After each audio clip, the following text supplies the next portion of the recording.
Hello everyone, मैं doctor Sudeep आपका अपने चैनल में वेलकम करता हूँ। आई होप आप लोग ठीक होंगे और मैं भी ठीक हूँ। आज मैं आपके लिए जो टॉपिक लेके आया हूँ वो है यूटीआई, यूरिनरी ट्रैक इन्फेक्शन।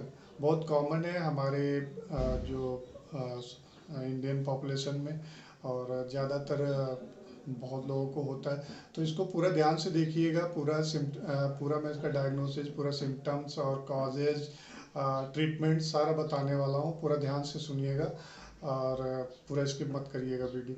अब मैं चलिए बताता हूँ। मैं तो यूटीआई जो है, इसको जानने से पहले जान लीजिए यूरिनरी ट्रैक क्या होता क्या है। तो यूरिनरी ट्रैक में हमारा, जैसे इस डायग्राम में देखिए, दो किडनी है और इन किडनी से आता हुआ ये देखिए ये यूरेटर है, और यूरेटर जो है टर्मिनेट हो रहा है वहाँ यूरिनरी ब्लैडर पे, और इससे लगा ये यूरेथ्रा है। तो ये चार चीज़ें हैं जो यूरिनरी ट्रैक्स बनाती हैं। इसमें अगर जो कोई इन्फेक्शन होता है बैक्टीरियल, तो हम उसको बोलते हैं यूरिनरी ट्रैक इन्फेक्शन। और इसको जो है ऐसे फिर उसका हम ट्रीटमेंट देते हैं। तो यूरिनरी ट्रैक इन्फेक्शन, आइए जानते हैं किडनी का फंक्शन क्या होता है, थोड़ा सा जान लेते हैं। किडनी जो है हमारा जो है हमारे ब्लड को फिल्टर करता है, और जो उसमें एक्सक्रीटरी प्रोडक्ट है उनको निकालता है, और हमारे इलेक्ट्रोलाइट के बैलेंस को बनाए रखता है। तो जैसे कि हमारे जो ब्लड में कोई एक्स्ट्रा चीज़ें उनको निकाल दे, extra urea, extra creatinine, extra sodium, extra potassium और एक्स्ट्रा यूरिक एसिड या एक्स्ट्रा क्रिएटिनिन, इनको निकाल देता है। और फिर ये जो है यूरिन बन के हमारे यूरेटर के थ्रू जो है, ये जो हमारा यूरिनरी ब्लैडर है उसमें कलेक्ट होता है। हमारे यूरिनरी ब्लैडर में जब 500 या 500 ml से ज़्यादा यूरिन इकट्ठा हो जाता तो हमें अर्ज होती है कि हम यूरिन करें।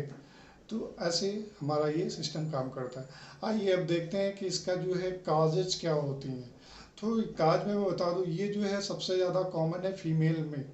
फीमेल में ज़्यादा होता है इन कंपेयर टू मेल, क्योंकि फीमेल में जो होता है यूरेथ्रा स्मॉल होता है इन कंपेयर टू मेल, और बहुत ही क्लोज सिचुएटेड होता है वेजाइनल ओपनिंग के। तो वेजाइनल ओपनिंग में अगर जो कोई इन्फेक्शन आएगा तो वो जो है यूरेथ्रा में भी ट्रांसफ़र हो जाता है इजीली। इसीलिए जो है बैक्टीरिया को ज़्यादा सरफेस मिलती है उस पर इन्फेक्ट करने का, उसको स्पेस मिल जाता है। तो ये चीज़ें ये हुआ, इसलिए फीमेल्स में ज़्यादा कॉमन है। और उनमें ज़्यादा होता है जिनको किडनी स्टोन है, या जो गंदा टॉयलेट यूज करते हैं, या जो लोग बहुत ज़्यादा पानी मतलब नहीं पीते। जैसे कि हर आदमी को 3.5 से लेकर 4 लीटर पानी डेली अपना पीना चाहिए। पानी पीने से फ़ायदे क्या हैं? जैसे मान लीजिए कोई बैक्टीरिया ने इन्फेक्ट किया यूटीआई ट्रैक को, तो यूटी को तो जो है आपको, जैसे पानी ज़्यादा पी रहे हैं तो फ्लश होकर बाहर आ जाएगा हमारे यूरिनरी ट्रैक के द्वारा। तो इसलिए हर व्यक्ति को जो है पानी ज़्यादा पीना चाहिए, 3.5 लीटर से लेकर 4 लीटर पानी डेली पीना चाहिए। और जो लोग डायबिटिक हैं उनको भी ज़्यादा चांसेज होता है यूटीआई होने का। और जो लोग मान लीजिए कोई सर्जरी हुई है उनको भी ज़्यादा चांसेज रहते हैं, या जो प्रेग्नेंट लेडी हैं उनको भी यूटीआई होने के चांसेस ज़्यादा रहते हैं, या जिनके वो कैथेटर पड़ा हुआ है उनको भी ज़्यादा चांसेस रहते हैं यूटीआई होने के। ये सब चीज़ें हैं जो काजेज हैं जो ये यूटीआई काज करते हैं। आइए अब देखते हैं कि इसका सिम्टम्स क्या होंगे यूटीआई के। तो सिम्टम्स ऐसे, जो हमारा यूरिनरी ट्रैक है उसको दो पार्ट्स में डिवाइड किया गया है, एक अपर यूरिनरी ट्रैक, एक लोअर यूरिनरी ट्रैक। तो अपर यूरिनरी ट्रैक में हमारी ये दोनों किडनी और ये यूरेटर आएगा, और लोअर यूरिनरी ट्रैक इन्फेक्शन में हमारा यूरिनरी ब्लैडर और यूरेथ्रा आएगा। तो अगर जो हमारे लोअर यूरिनरी ट्रैक में कोई इन्फेक्शन होगा यूरिनरी ब्लैडर या यूरेथ्रा में, तो वो उसको बोलेंगे लोअर यूटीआई। अगर जो अपर यूरिनरी ट्रैक में इन्फेक्शन होगा तो उसको बोलेंगे अपर यूटीआई। तो इनके सिम्टम्स दोनों के अलग अलग आते हैं। लोअर यूटीआई होगा तो अलग सिम्टम्स आएगा, अपर यूटीआई होगा तो अलग सिम्टम्स आएगा। तो जो है हम पहले बात करते हैं लोअर यूटीआई की। लोअर यूटीआई में मतलब कि यूरेथ्रा या ब्लैडर में जब कभी हमारा इन्फेक्शन होगा तो हमको क्या सिम्टम दिखाई देंगे? हल्का हल्का फीवर आएगा, हल्का हल्का फीवर आएगा, पेशाब में स्मेल हो सकती है, जलन के साथ पेशाब होगी, और जलन के साथ पेशाब होगी। हमारा जो ये सुप्रा प्यूबिक रीजन है बिलो द अम्बिलिकस, वहाँ पे पेन होगा। और और जो है हमें वीकनेस भी आएगी।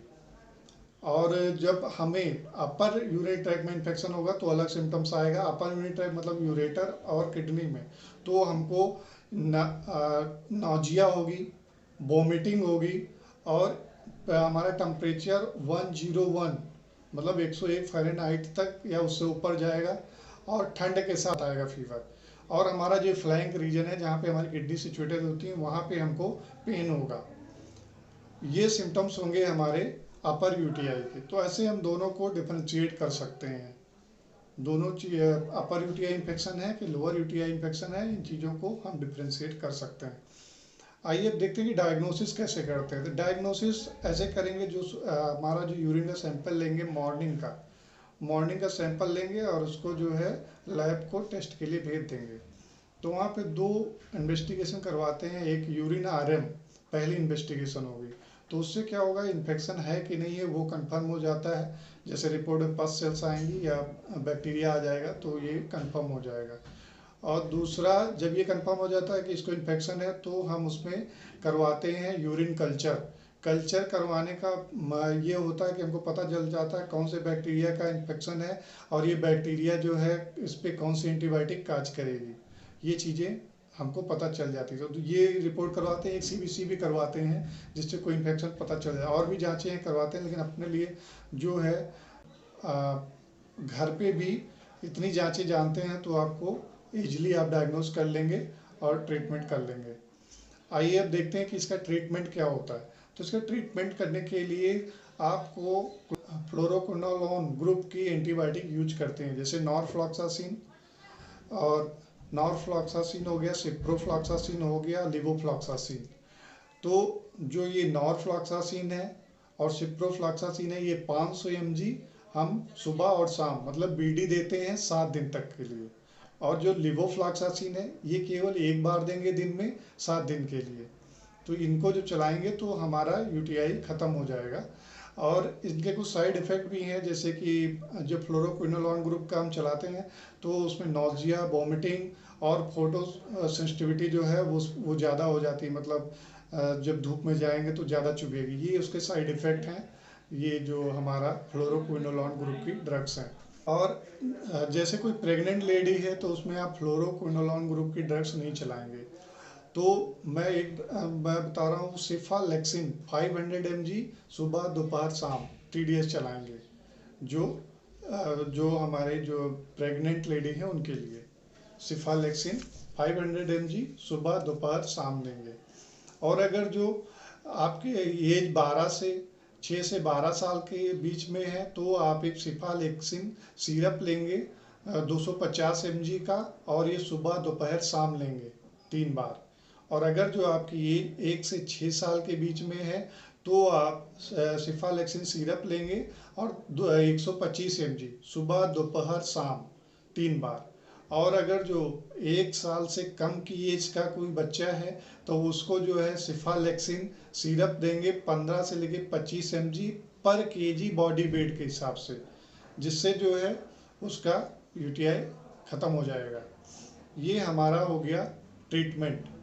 अब हमारा ट्रीटमेंट ख़त्म होगा, इसके साथ में हम एल्कलाइजर भी देंगे, जो कि 10 ml आधा लीटर पानी में डालेंगे, हाफ लीटर पानी लीजिए, उसमें आप 10 ml एल्कलाइजर डाल दीजिए। तो एल्कलाइजर जो डालेंगे उससे जो है उसको भी देंगे सुबह दोपहर शाम TDS। और अगर जो फीवर आ रहा है या थोड़ा बहुत दर्द हो रहा है तो उसके लिए पैरासीटामोल टेबलेट देंगे 500 mg दिन में 2 बार। ऐसा करेंगे तो आपका यूटीआई लगभग ख़त्म हो जाएगा। और जितनी ड्रग जो एंटीबायोटिक हैं ये इनको अगर ले रहे हैं तो उसमें गैप ना करें, पूरा प्रॉपरली लें, क्योंकि जो रिकरेंट यूटीआई होता है वो ज़्यादा डेंजरस होता है इस यूटीआई से। अगर दोबारा यूटीआई हुआ तो उसको ट्रीटमेंट करने में फिर बहुत हार्ड एंटीबायोटिक का यूज करना पड़ेगा। इसलिए पूरा जितना टाइम है उतना उसको पूरा ज़रूर करें। और जिनको रिकरेंट यूटीआई बार बार हो रहा है वो एंटीबायोटिक हर सेक्स करने के बाद एक बार जो है एक एंटीबायोटिक जरूर लें। तो बार बार अगर जो वो हो रहा है उनको यूटीआई तो वो चीज़ नहीं होगा। और मान लीजिए जिनको मेनोपॉज हो गया है, जिन लेडीज़ को, उनको जो है एक एस्ट्रोजन क्रीम आती है वो वजाइना के चारों तरफ लगाएं तो उनको भी यूटीआई बार बार नहीं होगा। एस्ट्रोजन क्रीम आती है तो भी नहीं होगा। और जैसे जो बूढ़े लोग हैं वो उनमें सिम्टम्स यूटीआई के जल्दी नहीं आते, क्योंकि वो कंफ्यूज रहते हैं, वो बता नहीं पाते कि उनको यूटीआई है, क्या हो रहा है, मतलब उनको क्या दिक्कत हो रही है वो चीज़ बता नहीं पाते। तो उसके लिए आपको क्या, और लेकिन वो कंफ्यूज से रहते, खाना पानी सब छोड़ देंगे, बोलेंगे मुझे पता नहीं क्यों खाना अच्छा नहीं लग रहा है, ये चीज़ें पसंद नहीं आ रही हैं। तो इसके लिए जो है कंफ्यूज रहते हैं, तो उनका जो है एक बार यूटीआई का चेकअप जरूर करवाएं। और ये सब चीज़ों को फॉलो करें, ये सारी ड्रग और जो मैंने बताया है, आपका यूटीआई 90% ठीक हो जाएगा।